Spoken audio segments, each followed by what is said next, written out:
அடுத்ததாக உணவகத்தில் ஜிஎஸ்டி வாங்கப்படுவது குறித்து மற்றும் மன்னிப்பு கேட்கப்பட்ட விவகாரம் குறித்தும் வாய்ஸ் ஆஃப் பீப்புள் பகுதியில் மக்கள் தெரிவித்த கருத்துக்களை பார்க்கலாம்.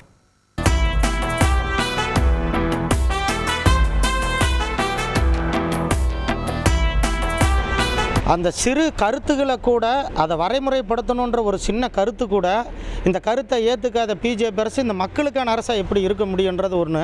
ரெண்டாவது, அன்னபூர்ணா குழுமன்றது சாதாரணம் கிடையாது. அவங்க மிகப்பெரிய அளவில் வரி கட்டுறாங்க.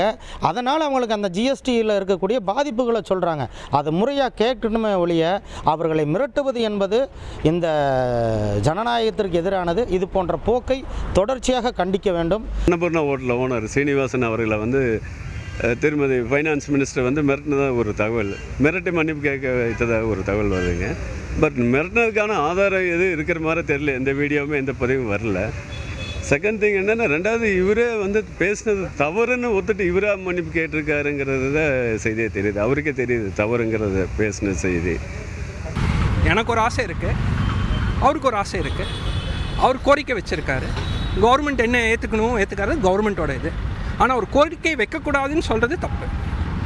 அவரோட கருத்து சுதந்திரம் இருக்கிற வரைக்கும், இந்தியா இருக்கிற வரைக்கும் கருத்து சுதந்திரம் இருக்கணும். அது அவர் கரெக்டாக பண்ணிருக்காரு. அவங்களே பேச வச்சுட்டு அதுக்கப்புறம் அவரோட கருத்தை சொன்னதுக்கப்புறம் அவரே மன்னிப்பு கேட்குறாரு. அப்படிங்கும்போது அது திட்டமிட்டு அவரை கூட்டிகிட்டு போய் மிரட்டி தான் இது நடந்திருக்குது. வேறு ஒன்றும் கிடையாது. அவரோட மனசில் பட்ட கருத்தை தான் அவர் வெளியெடுத்து வச்சுருக்கிறாரு. இது நான் எப்படி மக்களை நாங்கள் நின்று பார்த்தோம்னா இது ரொம்ப வன்மையாக கண்டிக்கிறோம்.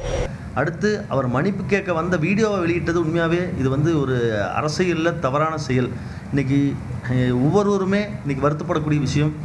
ஒரு குறையை சொன்னால் கூட அதை ஏற்றுக்கொள்ள முடியாத அளவிற்கு இன்றைக்கு மத்திய அமைச்சர்கள் இருக்கிறாங்க. ரொம்ப வருத்தம் அளிக்கிறது. உண்மையாகவே இது கண்டிக்கக்கூடிய செயல்னு இந்த நேரத்தில் சொல்லி. செய்திகளை உடனுக்குடன் தெரிந்து கொள்ள உடனே சப்ஸ்கிரைப் பண்ணுங்க.